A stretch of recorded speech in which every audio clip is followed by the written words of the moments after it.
Ang aga naman yata ng pagdalaw mong ito, Kapitana. Sinadya ko talagang pumunta ng maaga para abutan ko kayo bago pumunta sa bukid. Mukhang importante ang sadya mo ah. Ano ba natin? Nakarating kasi sa akin na tinanggihan niyo raw ang alok sa inyo ng pinsan ko na bilhin ng maliit ninyong sakahan. Ganun na nga. Hindi ako interesado sa pera niya. Kahit anong mangyari, wala akong balak ibenta kahit kanino ang bukid na sinasaka ko. Bukod tanging kayo lang ang tumanggi sa mga taga rito. Dahil hindi ako katulad ng iba na madaling masilaw sa pera. Mali kayo, Mang Islaw. Hindi sila mukhang pera. Nagiging praktikal lang sila. Alam naman natin na ang mga kabataan ngayon wala nang hilig sa pagtatrabaho sa lupa. Kesa naman maiwang nakatiwangwang, mabuti na yung mapakinabangan nila ang pera. Dapat po, ganun din kayo mag-isip. Kaso hindi ako katulad nila mag-isip. Mahalaga sa akin ang lupang minana ko pa sa mga magulang ko. Tigas talaga ng ulo nyo, Mang Islaw. Sana wag ninyong pagsisihan ng desisyon ninyong ito. Matigas talaga ang ulo ko, lalo't alam ko na nasa katwiran ako. Sabihin nyo lang ako kapag nagbago na ang isip nyo. O paano po, hindi ko na kayo aabalahin. Kilala si Kapitana Elena sa pagiging abusado at sakim sa barangay namin. May impluwensya din ang kanyang pamilya sa lugar namin.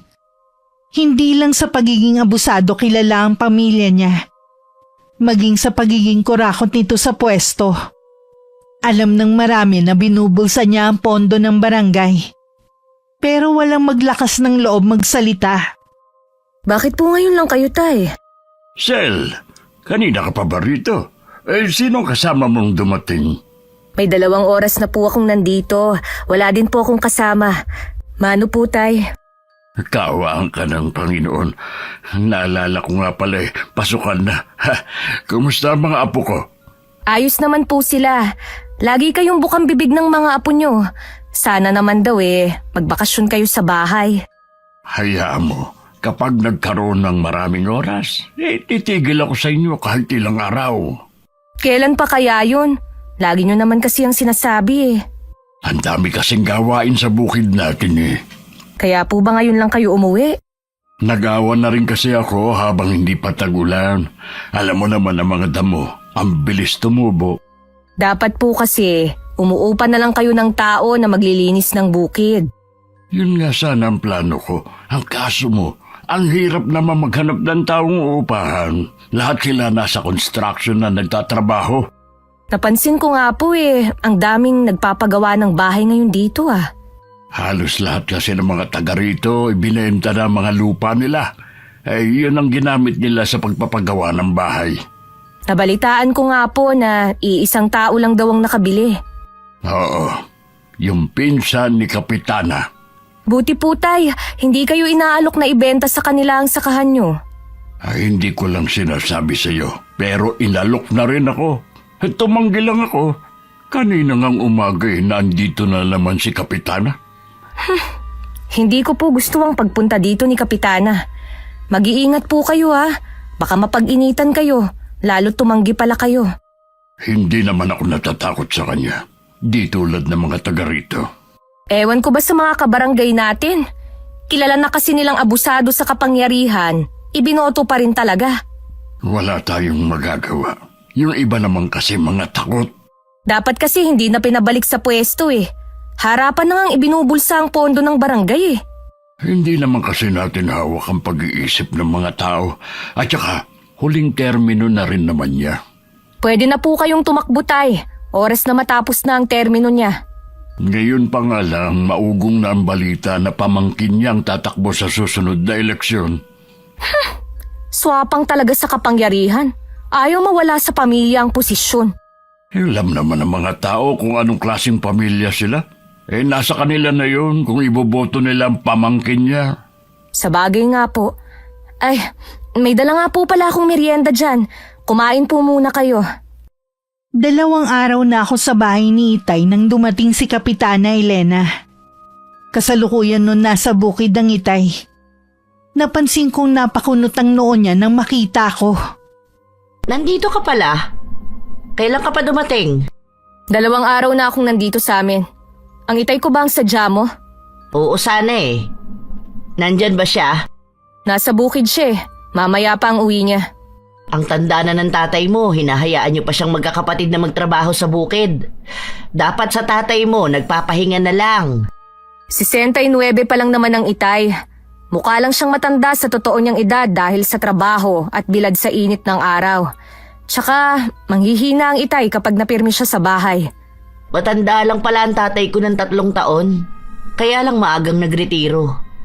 Ang dami na kasing nararamdaman sa katawan. Sa awa ng Diyos, wala namang sakit ang itay kahit rayuma. Ah, oo nga pala. Kaya ako nandito Dahil sa lupang sinasaka ni itay? Diba sinabi na niya na hindi siya interesado na ibenta? Bukod tanging kayo na lang kasi ang hindi pumapayag eh. Pamana pa kasi yun ng mga magulang ni itay sa kanya. Mahirap sa kanya na basta na lang yun ibenta. Naiintindihan ko naman siya. Kasi may mga lupa din na pag-aari ang mga magulang ko. Ang kaibahan nga lang, hindi nyo binibenta. Bakit ba kasi kayo nakikipagmatigasan ha? Kakapiraso lang naman ang lupa ninyo eh. Mabuti sana kung ekta-ektarya. Eh hindi naman. Eh bakit kasi ang kulit mo ha? Sinabi naman namin na wala kaming balak na ibenta, di ba? Ang pinsan ko ang may gustong bumili ng lupa ng tatay mo. Nahihiya lang kasi ako sa kanya dahil masyadong pakipot ang itay mo. Nahihiya ka sa pinsan mo, pero hindi sa amin na ginugulo mo. Hindi ako nang gugulo. Maayos akong nakikipag-usap sa'yo at sa tatay mo. Eh baka naman nagpapataas lang kayo ng presyo. Kung tutuusin naman kasi, napakababa ng alok nyo. Hanggang doon na lang ang alok ng pinsan ko. Hindi natataas pa. Ayos lang ho, wala naman ho kaming balak na ibenta. Eh sige, sasabihin ko na lang sa pinsan ko. Habang nasa bahay ako ni Itay, marami pa kaming nabalitaan tungkol sa ginagawa ni Kapitana. Katulad ng mga benepisyo na dapat sa mga hikahos sa barangay namin. Pero napunta lang sa mga hindi karapat-dapat. Ang mga nakinabang lang ang malapit sa kalan, ika nga nila, at mga kamag-anak niya. Nakita ko po na nagpapaayos ng bahay si Kapitana. Kaya pala galing dito yung anak niyang binata. Nagtatanong kung merong gustong pumasok na helper. Siguro po may nakuha na namang pondo kaya nagpapagawa. Ay, saan pa ba kukuha? Wala naman sila mga hanap buhay at wala rin namang trabaho ang asawa. Kung hindi po kayo dinaya noon, sigurado na hindi ganito kahirap ang buhay ng mga taga rito sa atin. Hindi naman kasi kayo kurakot at may malasakit talaga kayo sa mga kabarangay natin. Hindi rin siguro ako nakatadhana para sa politika. At saka hindi rin naman natin kayang patunayan na dinaya ako noon. Tay, kung tumakbo po kaya ulit kayo. Masyado na akong matanda para tumakbo pa. Oh, wala naman pong limitasyon ng edad sa pagtakbo bilang kapitan. Ang mahalaga naman po may puso sa paglilingkod sa kapwa. Nasa inyo rin po ang kwalifikasyon para kumandidato. Wala na sa isip ko ang bagay na yan. Marami namang paraan para matulungan ko mga kababaryo natin nang hindi kailangang kumandidato pa ako. Iba pa rin po kasi kapag nasa posisyon kayo. Pwede nyo rin pong mapigilan ng mga nahalal na sariling kapakanan lang ang iniisip. Kapag ganyan na malawak ang impluensya, minsan mahirap na rin buwagin. Kung sa bagay nga po, biruin nyo, nakailang takbo na, hindi pa rin nadadala ang mga tao. Ay, ang nakikita ko rin kasing rason kung bakit nananalo si Elena. Dahil na rin masyadong matimbang sa mga taong salitang tropa naman nila at kamag-anak pa rin. Paano? Nakikinabang din sila. Hindi man lang nila iniisip yung mas maliliit. Buti sila may kaya na sa buhay. Wala na tayong magagawa sa bagay na yan. Ang mabuti pa, kalimutan mo na lang ang nakaraan na eleksyon kung saan ako natalo. Matagal na rin naman kasi yun Napagkwentuhan lang naman po natin. Ayoko lang kasi na mapag-initan ka. Baka kasi makarating to kay Elena. Magkaroon pa siya ng maling interpretasyon na hindi ka pa makalimot sa nangyaring yun. Wala naman po sigurong magpaparating sa kanya nang napag-usapan natin. May kasabihan nga, may tenga ang lupa at may pakpak ang balita. Hindi natin alam kung sino sa mga nakapaligid sa atin ang kakampi ni Kapitana. Sa bagay nga po, halos lahat naman ng mga taga rito mga balimbing. Maayos lang kausap kapag kaharap. Ay, siya nga pala. Munti ko na makalimutan. Huwag mo nang banggitin sa mga kapatid mo na pinipilit bilhin sa akin ang lupa natin. Alam mo naman na maiksi din ang pasensya nila. Ayoko lang na lumaki pa ang gulo. Sige po, Tay. Kung sakaling may malaman sila, hindi ako ang nagsabi. Ayoko rin naman na mapahamak sila. Pagkatapos nga ng 1 linggo, bumalik na muna ako sa bayan. Nagkataon naman na nawalan ng trabaho ang asawa ko. Kaya siya na muna ang nag-aasikaso sa 2 naming anak na pawang nasa high school na. Nagpaalam ako sa kanya na kung pwede na sasamahan ko muna ang itay sa bahay namin. Naunawaan naman niya ang dahilan ko. Napapadalas yata ang pagdalaw mo sa akin, ha? Baka naman magalit na ang asawa mo niyan. Wag po kayong mag-alala. Mabait po si Chris. Naiintindihan niya po ang dahilan ko. Mas gusto ko kasi na wala ka rito sa atin, eh. Bakit naman po? May nangyari po ba habang wala ako? Ay, hindi ko alam kung ano nangyari. Pero nang puntahan ko mga pananim ko sa bukid, lahat binunot mula sa lupa. Ang ilan sadyang sinira. Kung kailan malapit ko nang anihin. Wala pong gagawa nun kundi si Kapitana.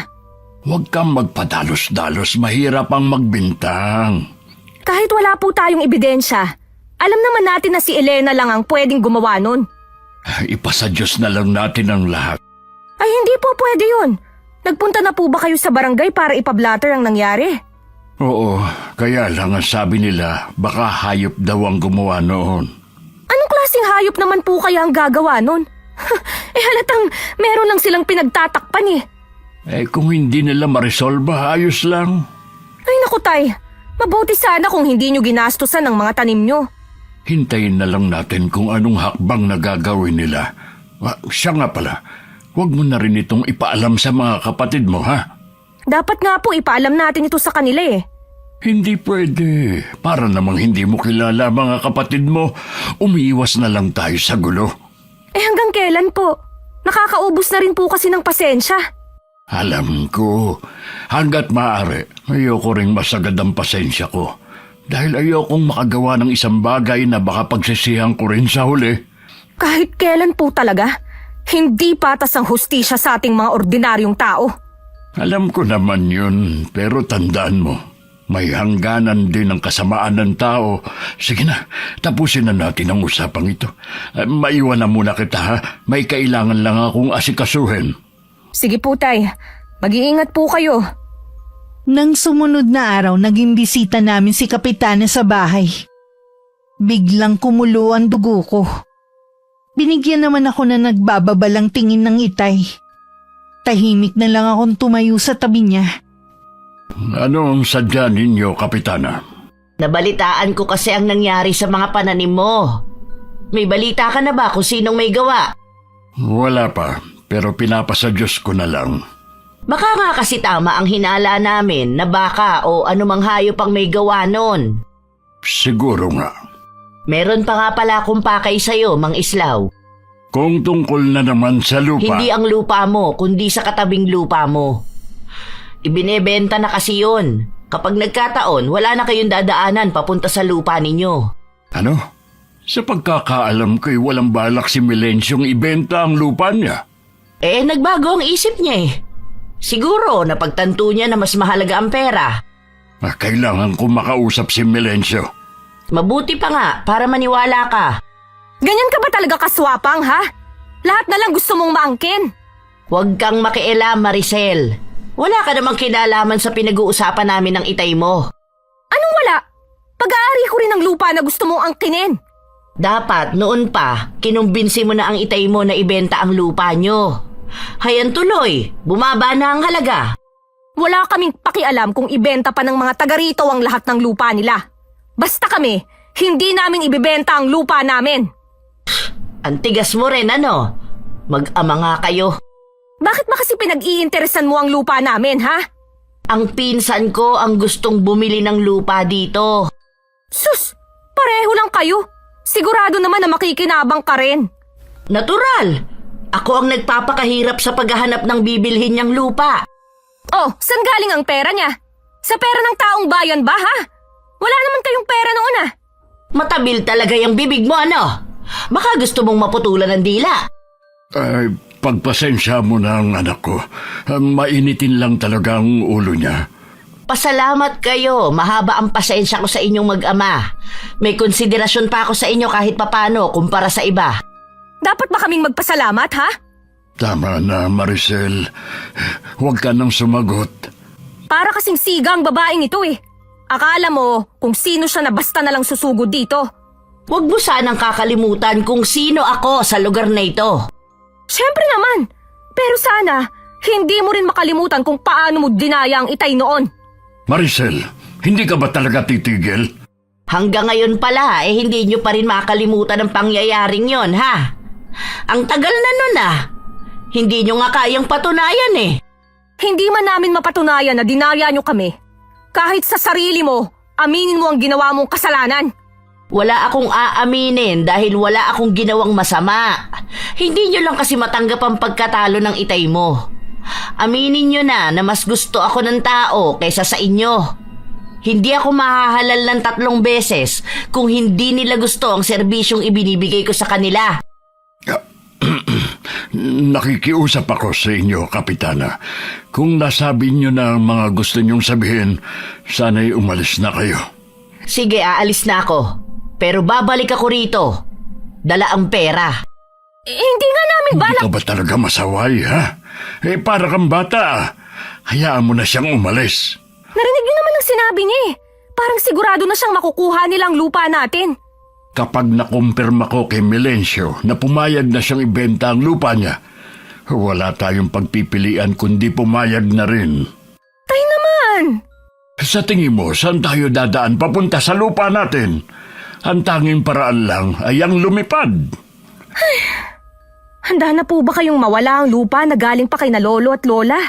Sa ayaw at sa gusto natin, nakatadhana nang mawala sa atin ang lupang yon. Tingin ko kay Itay tumanda siya ng ilang taon. Dahil sa kinakaharap naming problema, hindi na rin namin naitago sa mga kapatid ko ang sitwasyon. Kahit sila hindi rin nagustuhan ng tila panggigipit sa amin ni Kapitana. Hanggang sa tuluyan nga nilang nakuha ang lupa. Sigurado po ba kayong gusto ninyong umuwi sa bahay natin? Oo, iya. Pinagbigyan ko lang ang mga apo ko na dumito ko kahit 1 buwan. Wala naman na po sa inyo ang sakahan, eh. Wala naman na po kayong gagawin doon. May kapirasong lupa pa naman yung likod bahay natin. Doon na lang siguro ako magtatanim ng gulay. Alam ko po na hanggang ngayon, dinaramdam niyo pa rin ang pagkawala ng lupa natin. Pasensya na po, Tay, ha? Wala kaming nagawang magkapatid. Hindi nyo kailangang humingi ng pasensya.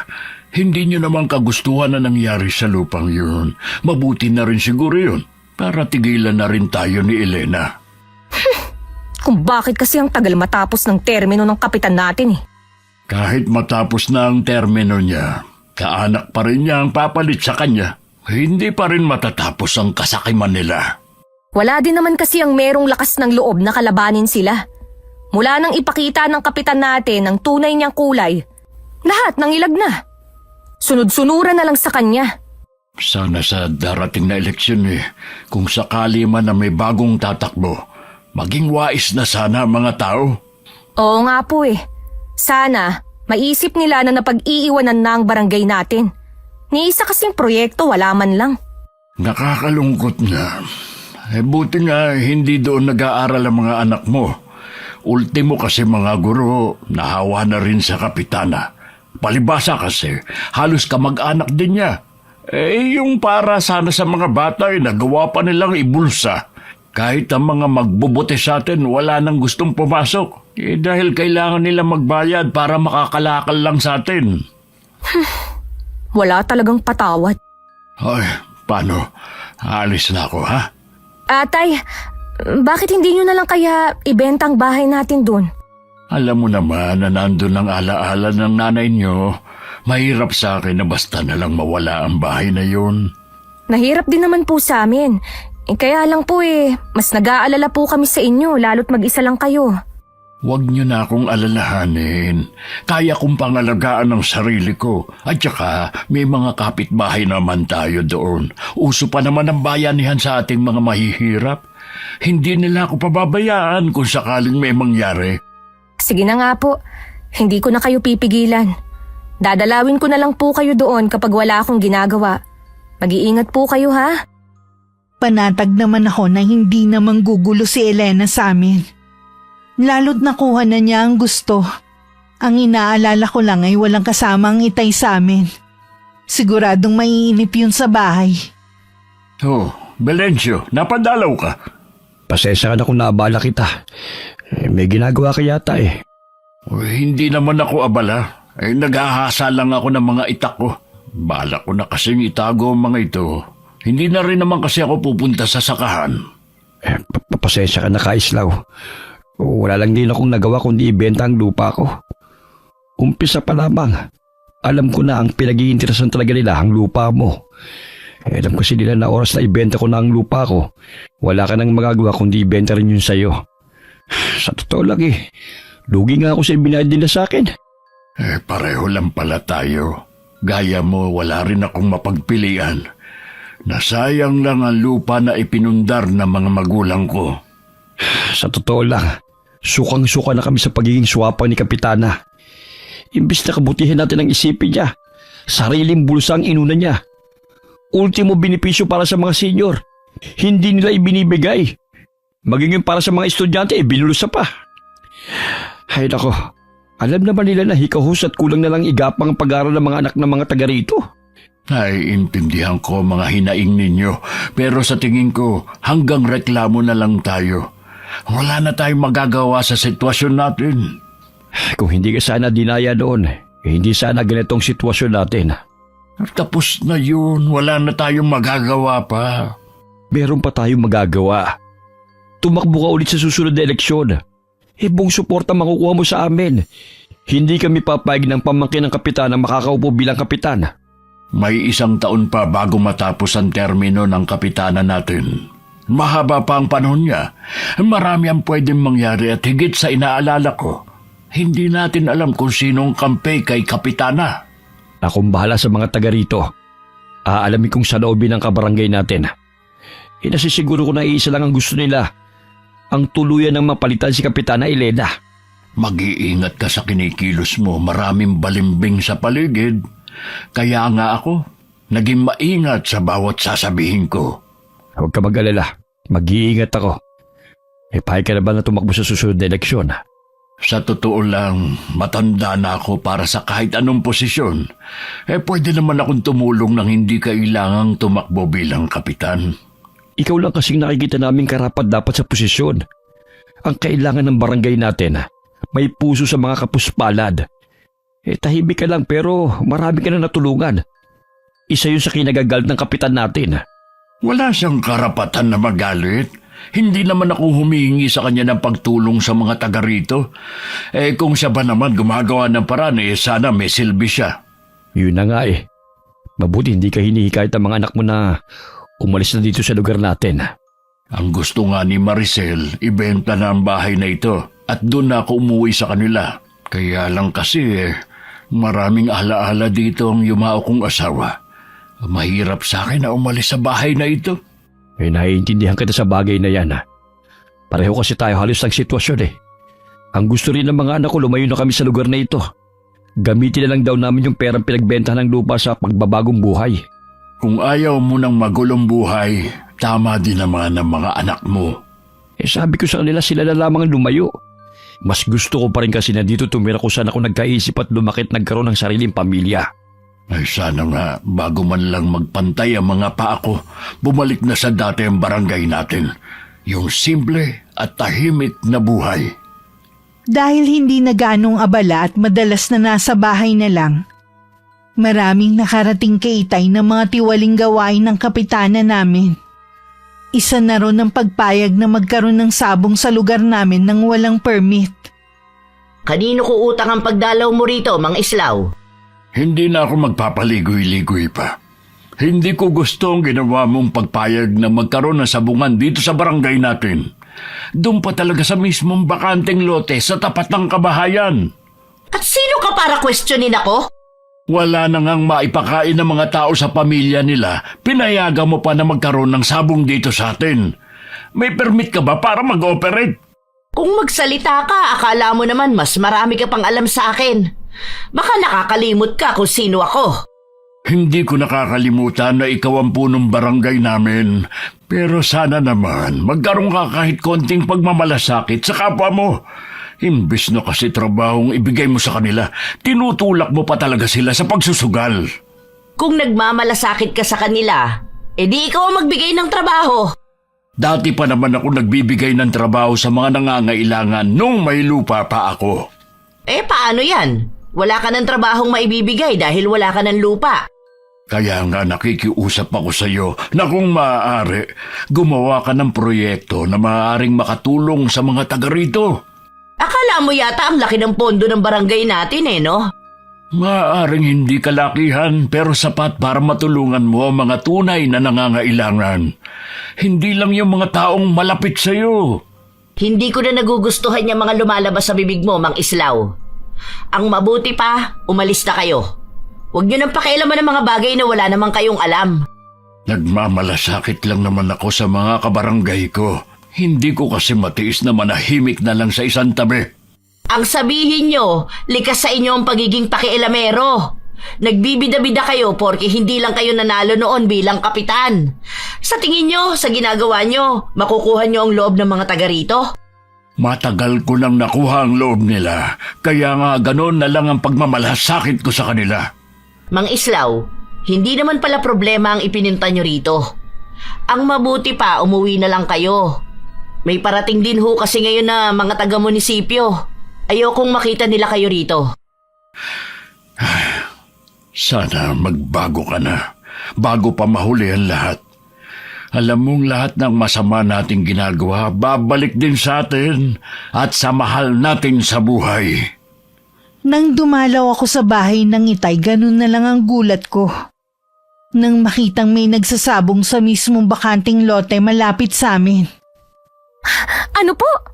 Pinayagan niya ni Kapitana? Halos wala nang makain ng mga taga rito Pinayagan pa niya ang sabong. Ginawa ko ng lahat para mapigilan ang sabong na yan pero walang nakinig sa akin. Nilapitan ko na rin ng mga konsehal natin pero ako lang ang lumabas na masama. Baka sa susunod, lahat na ng klase ng sugal pinasok na ng Elena na yun. Yun din ang naiisip ko. Ang inaalala ko, ang mga kabataan dito sa atin. Paano ang kinabukasan nila?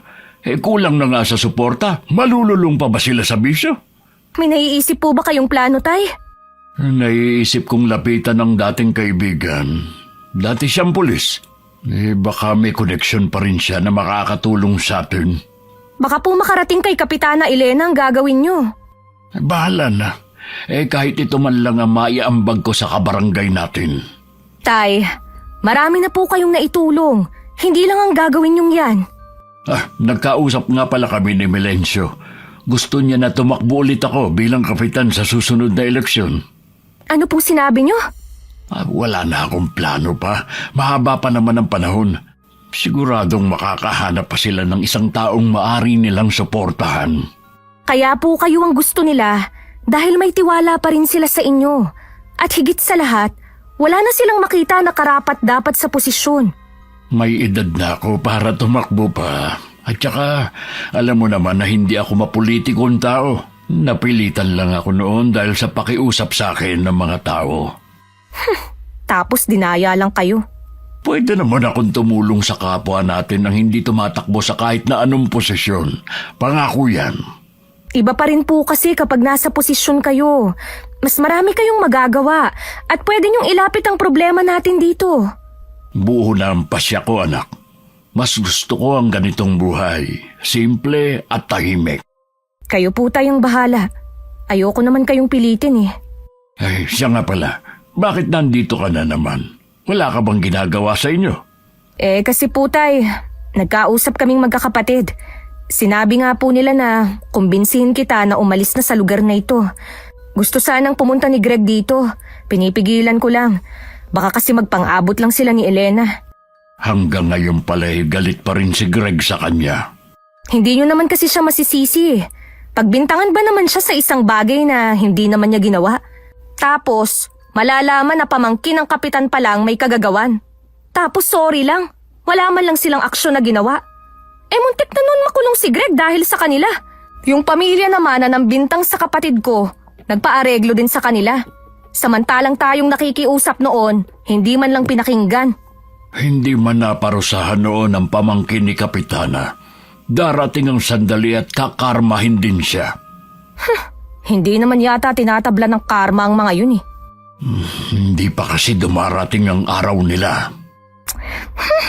Ang ingay naman ng mga pumupustang ito. Buti nakakapagpahinga pa kayo. Hindi na nga eh.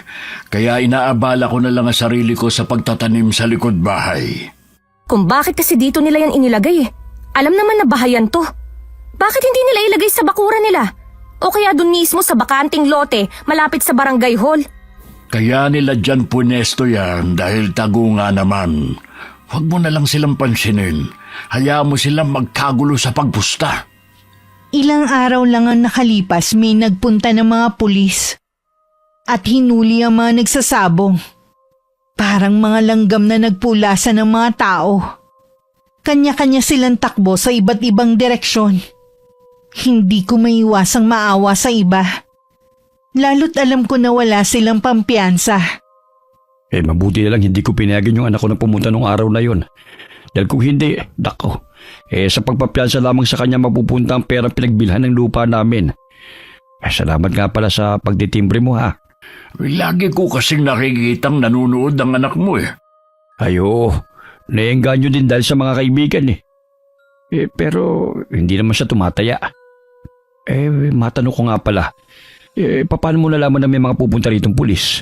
Basta alam ko lang, di lumabas din na wala naman talagang permit na mag-operate ng sabong dito sa atin. Kaya lang galit na galit si Kapitana. Marami sa mga kaanak niyang nahuli, kasama ng anak niya. Mabuti nga para magtanda sila. Kaislaw, parating si Kapitana. Ano kaya ang sadya niya? Mukhang galit siya. Palapit na rito. Talaga bang kinakalaban mo ako, ha?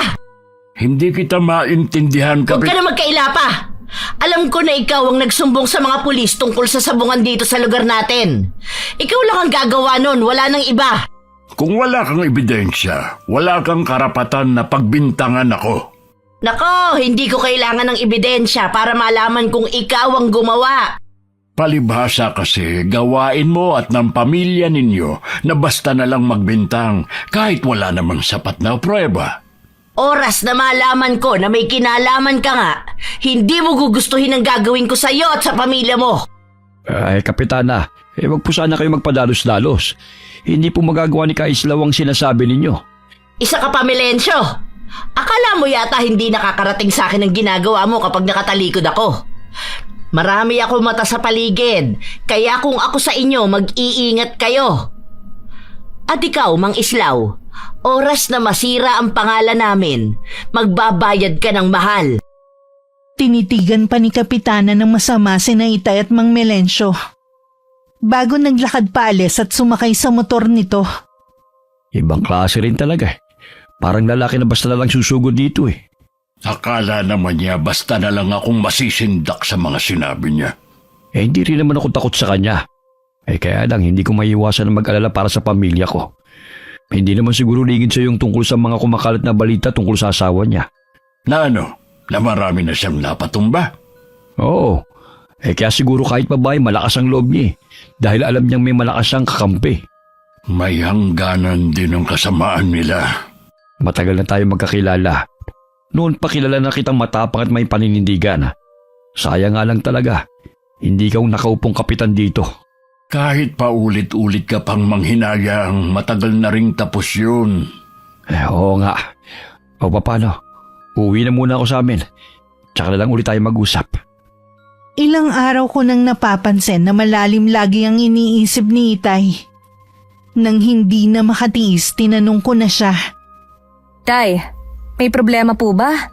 Ay, naaawa na kasi ko sa mga kabarangay natin. Hindi naman lingid sa iyo na namigay ng ayuda para sa mga taga rito, pero wala man lang nakarating sa mga mas nangangailangan. Sa mga kamag-anak lang po yata napunta yung iba eh. Sobra na sa kasawapangan ng kapitana natin. Maawa man tayo, wala naman po tayong magagawa. Natatakot nga po ako eh, lalo na't nagbanta siya sa inyo. Sumama na po kasi kayo sa akin sa bayan. Hindi rin kasi ako matatahimik kung sasama ako sa iyo. Kahit naman po gusto ninyong tumulong, wala po kayo sa posisyon para matulungan sila. May naisip na akong paraan. Tay, kung may plano po kayo na ilabas ang kaalaman ninyo sa pambabarang, pakiusap po, wag na. Nangako kayo noon kay inay, nakakalimutan na ninyo ang bagay na yan. Ang pangako kong yan sa kanya ang dahilan kung bakit napipigilan ko pa ang sarili ko. Dapat lang po dahil delikado. Ayoko po na mapahamak kayo. Huwag kang mag-alala, hindi ako mapapahamak. Isa lang na pagkakamali ni Elena na gumawa ng isang bagay na labis kong ikagagalit. Buong pamilya niya magdurusa. Gusto ko rin po silang magdusa. Pero ayoko po sa masamang paraan. Lalo na sa barang. Dapat po sa kanya'y makulong na lang. Malabo yang sinasabi mo. Kaya po ba ganyan ang naiisip ninyong paraan? Hindi ko naman ito gagamitin ng walang malalim na dahilan. Kahit na po anong dahilan pa, masama pa rin gumamit ng karunungang itim. Kayo na rin ang nagsabi dati na mula ito sa kadiliman. Galing man ito sa kadiliman, nasa tao pa rin kung paano ito gagamitin. Mas gusto ko pa rin po na manggamot kayo kesa gumante gamit yan. Kung sila hindi natatakot sa karma, ako po natatakot. Lalo na para sa pamilya ko. Alam mo na matagal na akong hindi nang gagamot. Wala na kasing naniniwala sa mga sinaunang panggagamot. Kung sa bagay nga po, matagal nyo na nga palang itinago ang mga ginagamit nyo sa panggagamot. Ang tanging natitira na lang sa akin ay ang langis na ginagamit ko sa pangihilot. Sa mga apo ko na lang yun ginagamit tuwing may nararamdamang masama sa katawan. Doon na lang po kayo manggamot sa amin. Marami pa rin kasi doon ang naniniwala sa albularyo. Paano naman ang mga pananim ko rito sa likod bahay at mga alagang hayop? Pwede nyo naman pong ibenta ang mga tanim nyo at mga alaga. Wala talaga akong maikatwiran sa iyo, ano? Wala po talaga. Kaya pumayag na kayo sa gusto ko. Ikaw talaga. Alam kong pinag-iisipan na rin ng itay ang mga sinabi ko. Dahil may pamilya ko, kailangan ko rin umuwi sa bahay namin. Wala akong kamalay-malay na sa pagbabalik sa bahay ng aking mga magulang. Daratnan ko na lang na abo na yun. At kasalukuyang nasa ospital lang itay. Kumusta na po ang itay ko? Ligtas na siya sa kapahamakan, sabi ng doktor. Kaya lang hindi pa pwedeng tumanggap ng bisita. Masyado kasing masela ng kalagayan niya. Paano po nangyari na nasunog ang bahay ng itay ko? Sabi ng mga kapitbahay ninyo, mukhang nakalimutan patay ng tatay mong apoy pagkatapos niya magluto. Nagagalit nga sa kanyang ilang kapitbahay niya dahil may ilang bayang nahagip ng apoy. Hindi naman kagustuhan ng itay ang nangyari. Tsaka, nasaktan na nga ang ama ko. Nagagalit pa sila. Hindi man lang nila iniisip nung mga panahon na lagi silang tinutulungan ng itay. Sumama din ang loob ko sa kanila.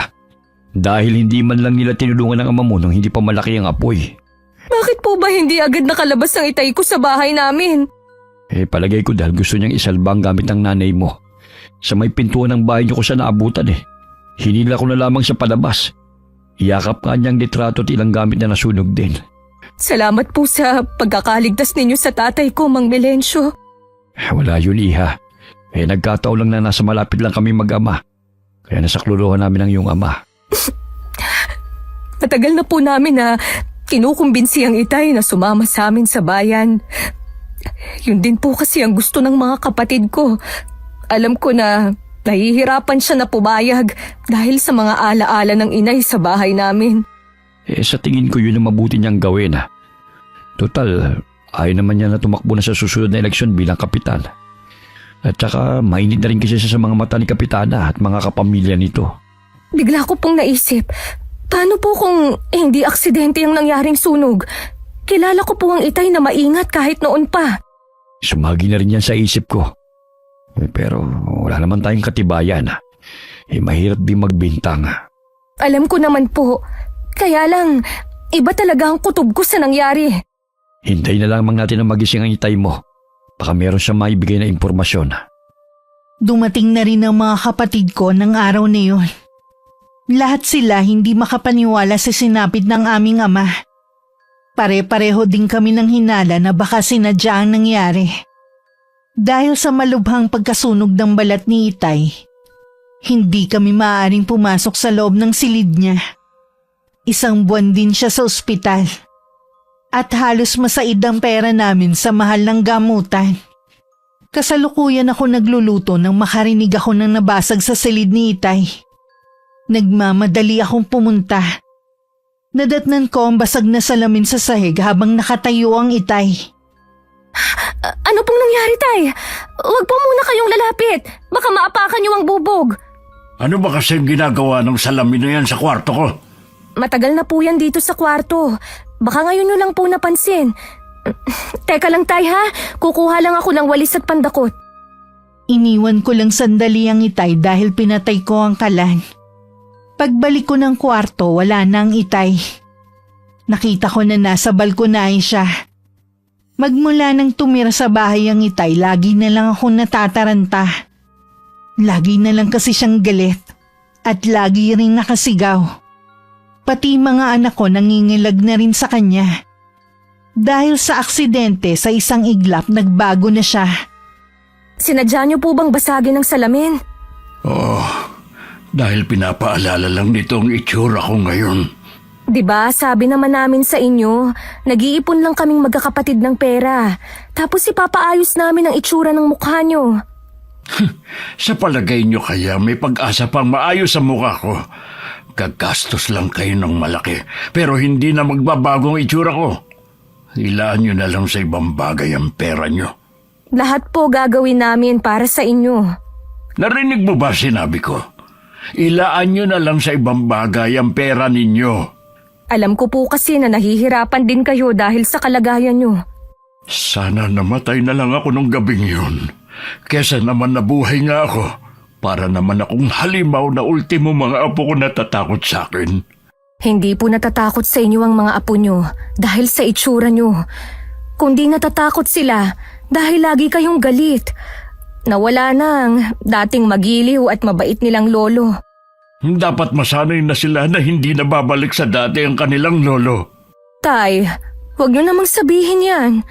Pati kaming mga anak nyo, namimiss ang dating kayo. Binago ng pangyayari na yun ang buhay ko. Ang gusto ko na lang makapaghiganti sa mga taong gumawa nito. Ho? Akala ko ho ba, aksidente yung nangyaring sunog. Yun din po ang sabi ninyo sa mga pulis na nagtanong sa inyo. Kapag ba sinabi ko ang totoo, magkakaroon ng hustisya nangyari sa akin. Alam mo ang batas para lamang sa mga mapepera. Kilala niyo po kung sino ang sumunog sa bahay natin? Oo, ang anak ni Kapitana at ang pamangkin niya. Kaya din ako natagalan dahil kinandado nila ako sa loob ng bahay. Mga hayop! Mga walang puso! Paano nila nagawa ang bagay na yon? Maniningil na ako sa kanila. Uunahin ko silang dalawa. Tama po ko nang iniisip sa balak niyong gawin. Oo. Huwag mong tangkain na pigilan ako sa gagawin ko. Dahil kung hindi malilintikan ka sa akin. Tay, kung hindi man po mabigyan ng hustisya ang nangyari sa inyo, ipaubaya na lang natin sa may kapalang mga gumawa nito. Ako ang naagrabyado kaya akong maniningil. Huwag mo rin itong mababanggit sa mga kapatid mo. Kung ayaw mong itakwil kitang anak. Magagawa niyo po yan sa akin? Oo. Kaya huwag mo ko subukan. Mas mahalaga pa pala sa inyo ang paghihiganti kesa sa akin na anak niyo. Puro galit ang nasa puso ko. Hindi ko na alam kung kaya ko pang magmahal ulit at makaramdam ng simpatya sa kapwa ko. Mula na maging ganito ako, ni isa sa mga natulungan ko, hindi man lang nangumusta sa akin. May kasabihan nga po na makikilala mo ang isang tao sa oras ng kagipitan.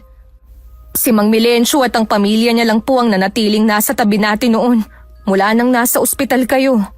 Ngayon malakas na ako. Uumpisan ko na ang plano ko. Mula ngayon, ayoko nang papasok kayo sa kwarto ko nang walang pahintulot. Tay, Inaasahan kong susundin mo lahat ng mga sinabi ko. Mabigat man sa loob ko ang gustong mangyari ng Itay, wala akong nagawa kundi sumang-ayon na lang. Nang sumunod na araw, naging bisita niya si Mang Melencio. Maasahan ka talaga.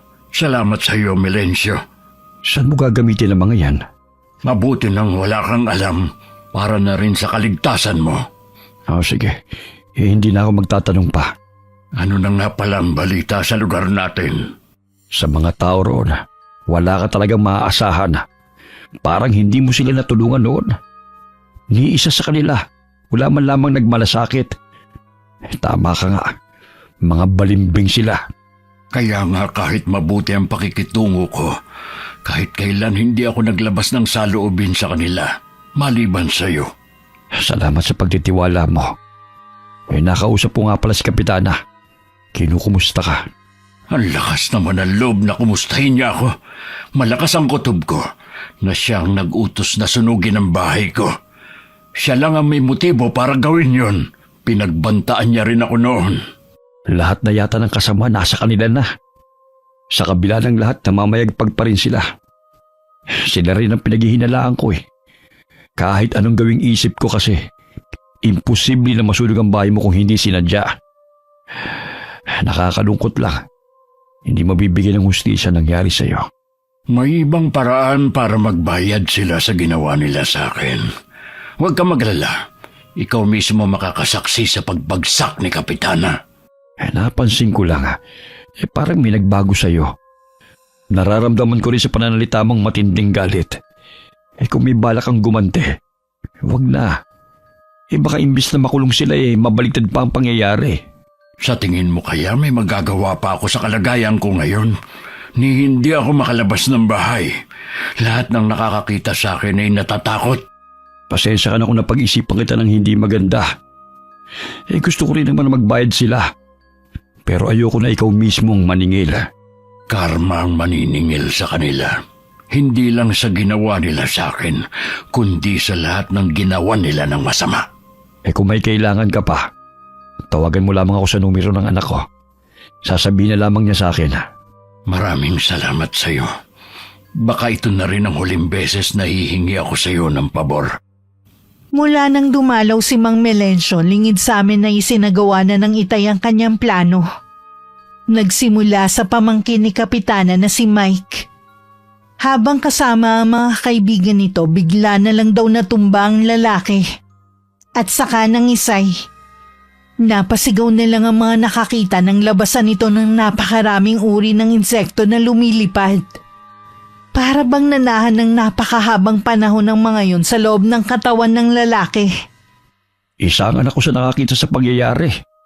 Hanggang ngayon nga hindi siya lumalabas ng bahay dahil sa takot. ano daw po kayang nangyari sa pamangkin ni Kapitana? Ang sabi ng ilang residente, tingin daw nila barang nangyari sa pamangkin. Noon pa kilala na sa pagiging sutil ng taong yun . Maraming nakagalit. Kaya hindi malabo na ipinabarang siya. Nailibing na po ba ang pamangkin niya? Oo, bali 2 araw lang ibinurol. Sabi kasi ng mga nakilabay, para daw may umuugong sa loob ng nakaselong kabaong. Para bang may gustong kumawala sa loob nun? Yun na po siguro ang karma nila. Marami nga pala sa mga kapamilya ni Kapitanang may sakit kayon. Kabilang ng asawa niya. Para bang bigla silang isinumpa. Nung makita ko nga kahapon si Kapitana parang walang tulog ang itsura. Siguro labis siya naapektuhan sa nangyayari. Kulang pa po yun sa mga ginawa nilang kasamaan. Pero hindi ko naman hinangad na magkaganon sila.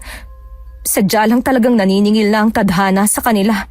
Galit ako sa Kapitana natin. Pero ang hiling ko lang noon bumaba siya sa pwesto. Pero hindi ko akalain na mas matindi pa ngayon ang nangyayari sa kanila. Nahinto ang pag-uusap namin nang dumating na ang Itay. May pinuntahan siya kanina at ngayon lang nakabalik. Napadalaw ka, Melencio. May pinuntahan kasi akong bahay malapit dito. Kaya naisipan ko na rin dumaan. Nabanggit nga ni Sela umalis kang araw. Buti lumalabas ka na ngayon. Kaya sa lagi ka lang nakakulong dito sa bahay ninyo. Naiinip din kasi ako. Basta naka-jacket na may hood, nakakalabas naman ako. Ano nga pala ang balita? Wala na yung pamangkin ni Kapitana na si Mike. Yung may malaking atraso sa anak mong si Greg. Talaga? Eh di halos mabaliw-baliw ang mga magulang. Solong anak lang kasi yun ang mga magulang niya. Sinabi mo pa. At halos lahat sila ngayon may sakit. Babalik-balik nga daw sa ospital eh. Wala naman daw makitang sakit. Lalo na yung asawa ni Kapitana. Inaani niya na ngayon ng kasawapangan niya sa pera at kapangyarihan. Ganun na nga. Kung patuloy sa pagkakaroon ng sakit ang pamilya nila, malamang maubos ang pera nila. Yun naman talaga ang dapat. Maubos ang yaman nila na hindi naman nila pinaghirapan. Dahil sa nangyayari doon, gusto mo nang lumayo ng mag-iina ko. Yung pinuntahan kong bahay malapit dito, pag-aari ng kapatid ng asawa ko. Pansamantala muna sila doon titira. Bala ko na rin kasing ibenta ang bahay ko ron. Huwag kang malungkot kung lilisanin niyo man ang lugar na yun. Sa bagong bahay na lilipatan niyo, sigurado puro swerte ang darating sa inyo. Sana nga. Dahil ilang taon na rin kami nagtitiis ng pamilya ko. Dapat nga noon pa kami lumipat. Ayoko lang kasi naiwan ang lugar kung saan ako ipinanganak. Naiintindihan kita sa bagay na yan. Kung hindi nga nasunog ang bahay ko doon, hindi mo talaga ako mapapaalis. Alam ko na gusto niyo rin makibalita sa nangyayari sa atin. Sasabihan ko na lamang kayo sa mga kaganapan. Hindi na rin nagtagal si Mang Melencio sa bahay. Halata naman kay Itay ang pag-iwas. Agad na rin kasi siyang pumasok sa loob ng kwarto. Samantala natataranta na rin si Kapitana Elena sa nangyayari sa kanyang pamilya. Nang mga oras kasi na yon, may sakit na rin ang kanyang anak. Para siyang mababaliw. Ano ba kasi ang nangyayari sa inyo? Bakit masabay-sabay kayong nagkasakit? Lintik naman kasi itong mga doktor na tumitingin sa inyo, mga walang kwenta. Puro pera lang ang alam. Hindi man lang kayo masuri ng tama. Ay, ano ba kasing mga sakit ninyo? Dahil sa desperada na nagtanong-tanong na siya sa mga residente ng lugar na nasasakupan kung meron silang kilalang albularyo. Hanggang marating niya ang bahay ni Mang Melencio. Nabalitaan nyo na siguro kung anong nangyayari sa pamilya ko. Ngayon naman, iginupo sa isang sakit ang anak kong si Ramil. Kung kani-kaninong espesyalista ko na siya dinala pero hindi nila malaman ang totoo niyang sakit.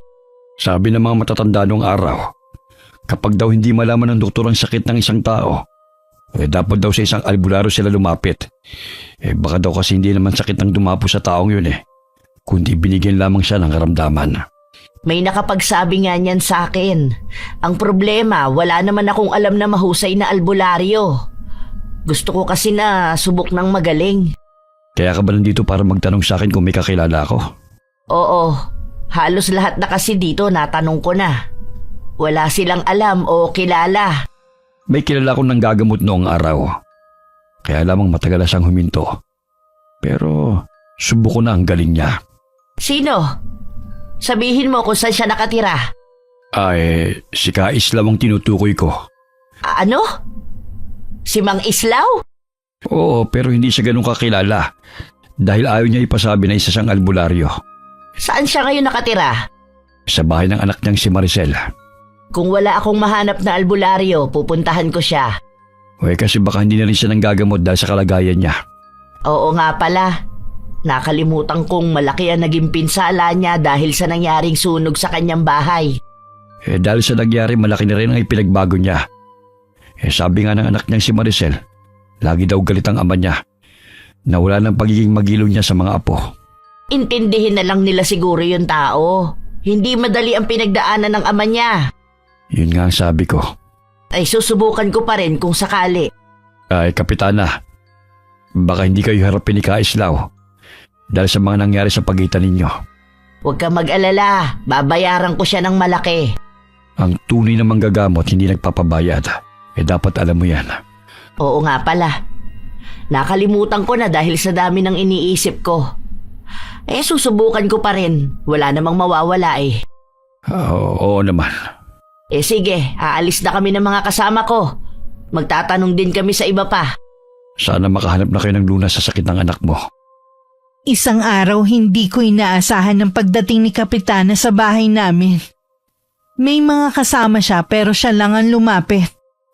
Mabilis kong hinagod ang itsura niya. Baka sa kanya ang matinding problema na pinagdadaanan. Anong masamang hangin ang nagdala sa'yo dito? Nandyan ba ang tatay mo? Wala siya rito ngayon. Dumalaw siya sa bahay ng isa kong kapatid. May sakit kasi ang isa kong pamangkin. Ganun ba? Kailan kaya siya babalik? Baka mamayang gabi o hindi kaya bukas na. Hindi ko alam eh. Ano ba kasi ang sadya mo sa tatay ko? May nakapagsabi kasi sa akin na mahusay na albularyo ang itay mo. Bala ko kasing ipagamot sa kanya ang anak kong si Ramil. Tama ba ang narinig ko? Lumalapit ka sa tatay ko para ipagamot ang anak mo? Huwag kang tumawa dahil wala namang nakakatawa sa sitwasyon ng anak ko. Hindi naman ang kalagayan ng anak mo ang tinatawanan ko eh, kundi ikaw mismo. Ang lakas kasi ng loob mo na pagkatapos ng mga ginawa mo dati, pupunta ka dito para sabihin lang na ipapagamot yung anak mo. Kahit ano gagawin ko, basta gamutin lang ng tatay mo ang anak ko. Handa rin akong magbayad. Kahit buong kayamanan mo pa ang ibigay mo sa amin, hindi gagamutin ng itay ang anak mo. Ina ka rin katulad ko.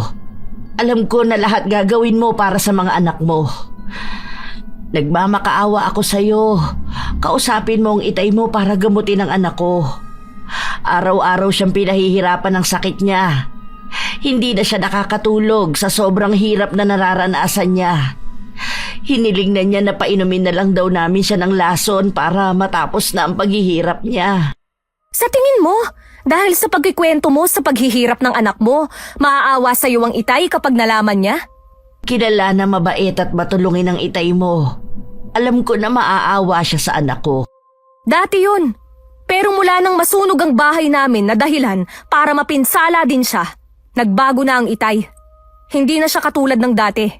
Susubukan ko pa rin siya nakausapin. Kung ako sa'yo, sa iba ka na lang lumapit. Nananahimik na kasi kami rito eh. Huwag ka nang manggulo sa amin. Hindi naman ako nanggugulo eh. Gusto ko lang magamot ang anak ko. Hindi gagamutin ng itay ang anak mo kahit lumuhod ka pa. Gusto kong ang itay mo mismo ang magsabi niyan. Hindi man lang ba sumagi sa isip mo na baka karma na yan sa anak mo o sa pamilya mo? Hindi kami perpekto. Pero hindi kami masamang tao. Lalo na ang anak ko. Oh, talaga ba? Kaya ba sinunog ng anak mo at pamangkin ang bahay ng itay? Ano? Dahan-dahan ka sa sinasabi mo. Baka gusto Oh, mong... bakit bigla kang namutla? Hindi na ako magtataka na alam mo ang ginawa ng anak at pamangkin mo. Meron ba kayong katibayan sa sinasabi ninyo? Pwede ko kayong kasuhan, alam mo ba yon? Mismo ang itay ang nakakita sa dalawa. Kung totoo yan, bakit hindi nagsampa ng kaso ang itay mo? Alam kasi ng itay na matatalo siya. Anong laban namin sa katulad yung mapera? Alam kong nagsisinungaling ka lang. Galit kayo sa amin noon pa. Bilib din talaga ako sa kakapalan ng mukha mo, no? Todo tanggi ka pa, kaya kayo kinakarma eh. Nandito ako para ipagamot ang anak ko, hindi para tumanggap ng mga akusasyon mula sa'yo. Ang mabuti pa, umalis ka na at huwag na ulit babalik. Maricel, nakikiusap ako ulit. Kahit sa anak ko na lang. Tulungan mo ko na gamutin siya ng itay mo. Ang kulit mo rin eh, no? Hindi nga siya gagamutin ng itay, kahit lumuhod ka pa sa harapan niya. Baka may kakilala ka na magaling na manggagamot. Wala din. Tatay ko lang kasi ang kilala ko. Ganun ba? Sige, salamat na lang. Nakakaramdam din naman ako ng aawa sa anak ni Kapitana. Pero nasisiguro kong hindi rin siya gagamutin ni Itay na siyang nagbigay ng karamdaman sa kanya. Kinabukasan na nga umuwi ang Itay. Binantayan pa daw niya kasi ang pamangkin na napaglaruan ng hindi namin kauri. Mabuti naman magaling na si JR. Ang kulit din kasi ng batang yun eh. Kung saan-saan nagsususuot. Ngayon, madadala na siya. Binilinan ko na rin na laging makinig sa mga magulang. Baka sa susunod ka ko baka dalhin na siya sa mundo ng mga engkanto. Tay, meron nga po pala akong sasabihin. Ano yun? Nanggaling po dito si Kapitana. Hinahanap kayo. Bakit naman niya ako hinahanap? Hihingi sana siya ng tulong para gamutin ang anak niya. Sa akin pa talaga siya lalapit ha. Huwag na siyang umasa na gagaling pa ang anak niya. Makikita niya mismo sa mga mata niya kung paano magdusa at mamatay ang anak niya. Talaga po bang wala nang puwang sa puso ninyo ang pagpapatawad? Bakit ba tinatanong mo yan sa akin? Hindi pa ba sapat ang nangyari sa akin para hindi ako magpatawad? Bigla ko pong naisip kasi na, paano kung sa mga anak ko nangyari ang sa anak ni Kapitana? Bilang ina masakit at ihilingin mo talaga na sa'yo na lang ipasa ang sakit na nararamdaman ng anak mo. Hindi yun mangyayari sa mga anak mo dahil maayos niyo silang napalaki ng asawa mo. Ang anak ni Elena, walang puso katulad nilang mag-asawa. Kaya tigilan mo na ang pagkukumpara. Hindi naman po ako nagkukumpara. Huwag na natin silang pag-usapan pa. Kapag bumalik ulit si Elena, ayoko siyang harapin. Bahala kang magtaboy. Baka hindi na rin po siya bumalik dahil sinupalpal ko siya. Sinabi ko na alam natin na anak niya at pamangkin ang nagsunog sa bahay niyo. Siguradong itinanggi niya yon. Ganun na nga po. Siya pa nga ang nagalit imbis na magpakumbaba. Oras na maisagawa ko ng huling dasal. Matatapos na rin ang problema natin sa kanila.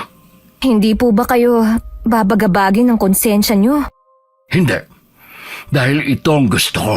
Ang makapaghiganti kay Elena at sa pamilya niya. Kung makakaramdam lang naman ako ng pangungonsensya, sana hindi ko na lang to itinuloy. Sana po matapos na ang paghihiganti niyo.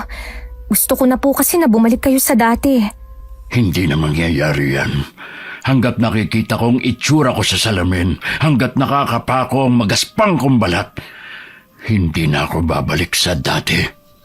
Nahihimigan ko pa rin sa boses ng Itay ang matinding galit. Hindi ko alam kung babalik pa sa dati ang Itay. Pero isa yun sa mga dasal ko. Nang hindi na ako nagsalita, tahimik lang na pumasok ang Itay sa kwarto niya. Sa loob muli niyang sinindihan ng mga kandila. Alam kong masamang gamitin ang itim na mahika para sa paghihiganti. Pero ito lang naiisip ko para mabigyan ng hustisya ang nangyari sa akin at sa iba pa. Gusto kong makita mo, Elena, ang paghihirap ng mga mahal mo sa buhay hanggang sa ikaw mismo ang mawala sa katinoan ng pag-iisip. Umusal muli ng dasal ang Itay. Makailang ulit din niya yung binigkas bago huminto. Nakakaramdam na kasi siya ng pagod. 2 araw ang lumipas, hindi ko inaasahan na babalik muli si Kapitana Elena. Kita sa kanya ang kakulangan sa tulog. Mas payat din siya ngayon at walang ayos. Bumalik ka pa talaga, ha? Buong gabi na umiiyak at sumisigaw ang anak ko. Hindi na rin siya nakakakilala. Naglalabasan na rin ang mga uod sa mga sugat, bibig at tenga niya. Alam ko na binabarang ang anak ko katulad ng pinsan niya. Nagmamakaawa ako na sabihin mo sa Itay mo na tulungan ng anak ko. Lahat ng sasabihin at hihilingin niya ay ibibigay ko. Sinabi ko na nga na nanggaling ka dito nung isang araw. Gaya ng iniisip ko, ayaw ng Itay na tulungan ka. Nandito ba ngayon ang Itay mo? Saan ka ba kumuha ng tapang para pumunta dito, ha? Ay, Mang Islaw. Bakit parang nagulat ka? Di ba gusto mo akong makita? Nandito ako. Masdan mo ang pinsala ng sunog sa akin na kagagawa ng anak at pamangkin mo. Ginawa nilang nakakatakot ang itsura ko. Alam mo bang iniiwasan ako ng mga tao at kinatatakutan ng mga bata dahil sa itsura ko? Huwag mong sisihin ang anak ko at pamangkin. Wala silang kasalanan sa nangyari sa iyo.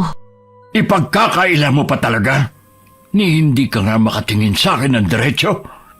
Masdan mo na ako ng mabuti dahil ito ang una at huling beses mo akong makikita. Mang Islaw, pagalingin mo lang ang anak ko. Tutulungan kita na bumalik sa dati ang itsura mo. Sa tingin mo maniniwala ako sa'yo, ha?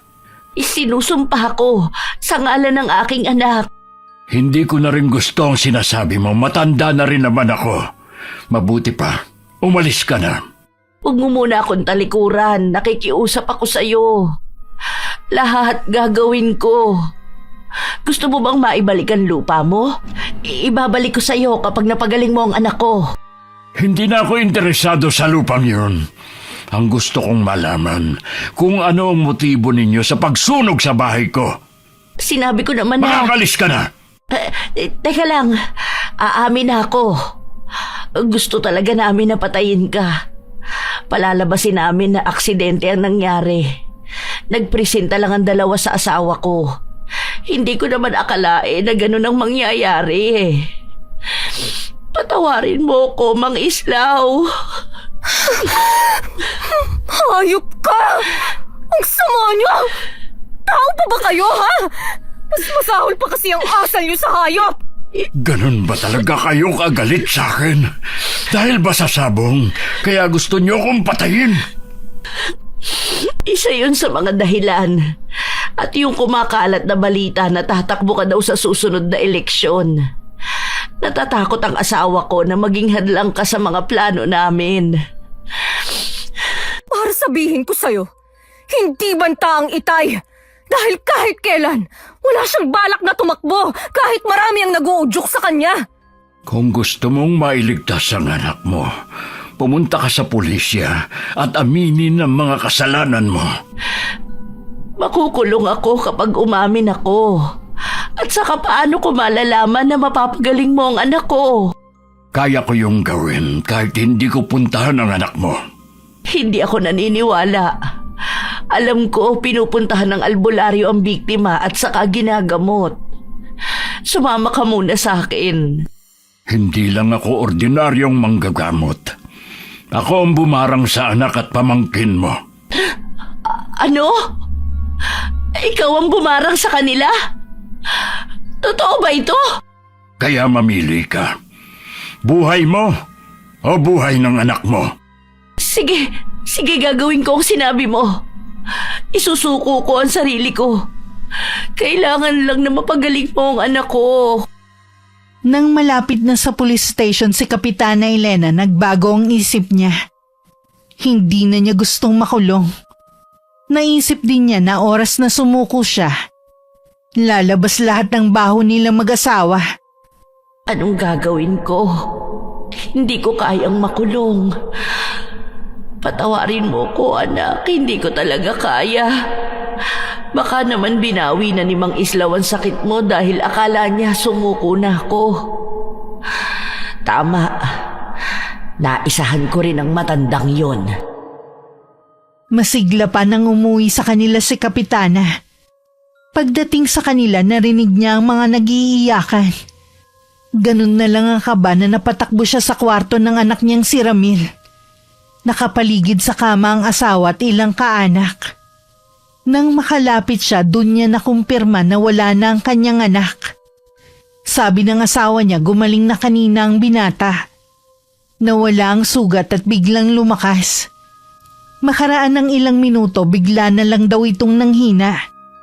At saka lumabas na ang mga bulate, uod at mga alupian sa tenga at ilong. Patawarin mo ako, anak. Hindi ko alam na mangyayari ito. Sana ako na lang ang nagsakripisyo. Patawarin mo ako.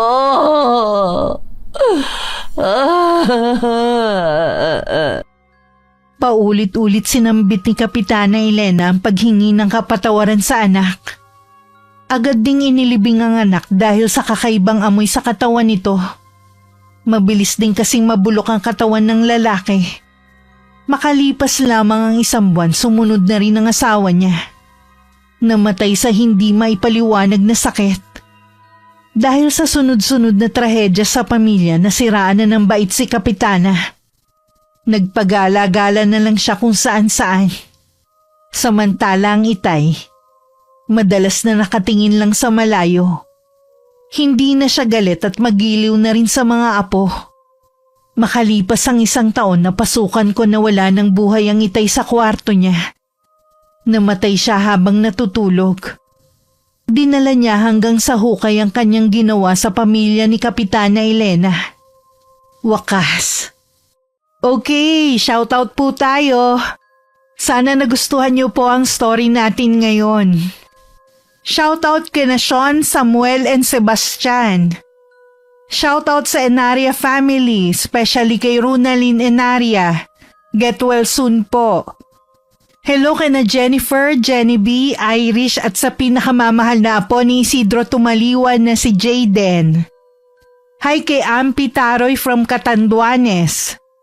Shoutout sa mga taga-Attic Clothing na sina Kuya Wiggler, Kuya Mario, Gerald, Adrian, Jonas, Miko, Ate Veron, Aprilyn, Ruth at Grace.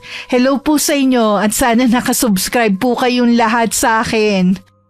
Hi kay Annalyn Pasamik from Singapore. Hello kay Elizabeth Pamintuan from Pampanga. Hi kay Mary Grace Sausa from Antipolo City. Hello kay May Esgana Marfil. Hi kina Marie Claire, Russell, Rosie at Alicia. Hi kay Mary Joy Sabaresa from Agos Bato, Camarines Sur. Hello kay Florence Lucinario from Valenzuela City. Hi kay Del Kabusbusan. Hello kina Ate Auring, Ate Ne, Minda, Faye, Jerilyn, Emily, Kuya Dennis at Poging J ng Amira Boxes Handicraft ng Laguna. Hi kay Malusuklan from Cuenca, Batangas. Hi kay Genevieve Rubinos from Antipolo City. Hello kay Estela Cabral da Silva from Switzerland. Shoutout sa Pedernal family. Hello po kay Nanay Barbara Sobremonte at kina Pining, Tina, Lydia at Narsing Sobremonte from Quezon City. Hi kay Raquel Hasigawa from Osaka, Japan. Shoutout kay Ricky Bernadas at sa Bernadas family ng Roa City, Capiz. Hi kay Lynn Toledo from Bacolod City. Hi kay Inang Ausa from San Narciso, Quezon at shoutout sa Satrain family ng San Narciso, Sitio Trangka. Hello kay Lenny Jean Inyan Cuare from Calibo, Aklan. Hi kina Miles at Jamil from Quezon City. Hi kay Mitch from Hong Kong. Hello kay Maymay from Laguna. Hi kay Leonora Mandigma from Cabuyao, Laguna. Sorry na late na pero happy anniversary pa rin sa inyong mag-asawa. Hi kay Lilian Del Rosario from Naik, Cavite. Hello kay Richel Adapon. Shoutout kina Bingat Bonton, Manny Bocar, John Michael Aquino, Danny Lauron, Lester Campilan ng Commissary Department ng RAS Pizza Hub.